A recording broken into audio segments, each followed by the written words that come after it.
में छुट्टी पर है यमराज। मैं जान की बाज लगाने पड़े लगा देंगे, घबराइए मत, बिल्कुल भी माँ तो गई माँ तो मत। बुलडोजर की खो गई चाबी। यमराज जी छुट्टी पे चले गए, इसका जवाब मुख्यमंत्री जी को देना चाहिए। इंसाफ पर अपराध हावी। उत्तर प्रदेश में किसी ने कहा था कि अगर यूपी में किसी ने बहन बेटी की इज्जत पर हाथ डाला तो अगले चौराहे पर उसकी यमराज से मुलाकात होगी, लेकिन लगता है मेरठ में वो यमराज छुट्टी पर चला गया है। तभी तो सोचिए, एक दरिंदे ने बेटी के सामने माँ की सांसें छीन ली और फिर धमकाकर उसे साथ ले गया। उसे बंदूक की नोक पर दर दर घुमाया। वो खुद अपना पूरा शरीर लेकर वहां तक पहुंच गया जहां लोग मरने के बाद अपनों की राख लेकर जाते हैं, लेकिन उसकी मुलाकात कहीं भी यमराज से नहीं हुई।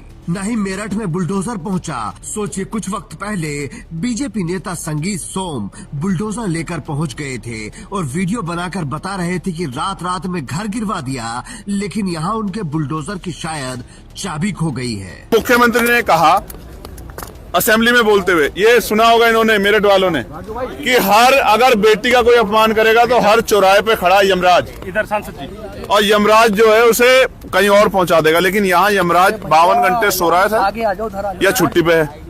इसका जवाब मुख्यमंत्री दें कि यहाँ 52 घंटे में यमराज जी कहीं सो गए, गहरी निद्रा में कुंभकर्ण बन गए हैं, या यमराज जी छुट्टी पे चले गए। इसका जवाब मुख्यमंत्री जी को देना चाहिए।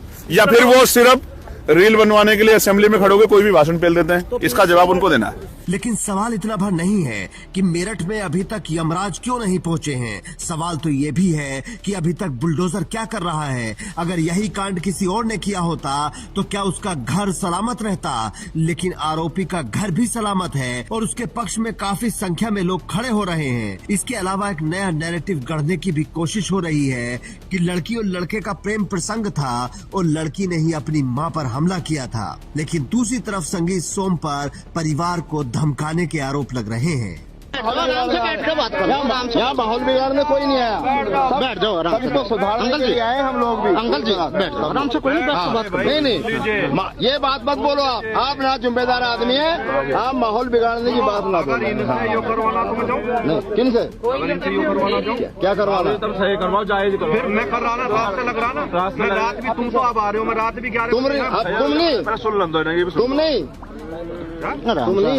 हम सब आ रहे हैं, कोई ना कोई आ रहा है। पीड़ित परिवार के साथ जो हो रहा है उसमें बहुत कम चीजें ही बाहर आ पा रही हैं, क्योंकि पुलिस ने उसके घर के आसपास किला बना दिया है। बिना परमिशन के किसी को अंदर जाने की इजाजत नहीं है। मीडिया की भी लिमिटेड एंट्री है और नेताओं का तो हाल आप जान ही रहे हैं। चंद्रशेखर आजाद ने जी जान से जाने की कोशिश की तो पुलिस ने उनके साथ क्या किया। हम आज परिवार से नहीं मिल पा रहे, कोई बात नहीं।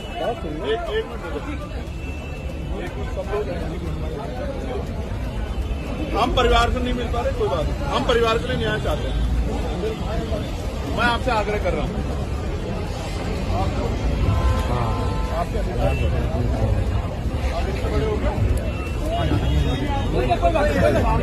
तुम्हारे कार्यकर्ता नहीं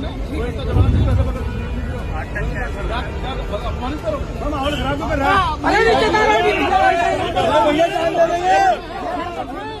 कोई बात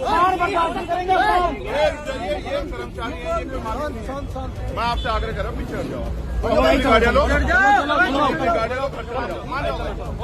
मैं कह रहा हूँ आरोपी ने जो किया वो आपके सामने है। पीड़ित परिवार का दर्द भी आपके सामने है और पुलिस की कार्रवाई के साथ साथ सरकार का एक्शन भी आपके सामने है और फैसला भी आपको ही करना है कि आपको किस पर भरोसा करना है, सरकार और पुलिस की कार्रवाई या फिर चंद्रशेखर आजाद का एक्शन। कमेंट बॉक्स में जवाब जरूर दें। Bureau report, Indian news.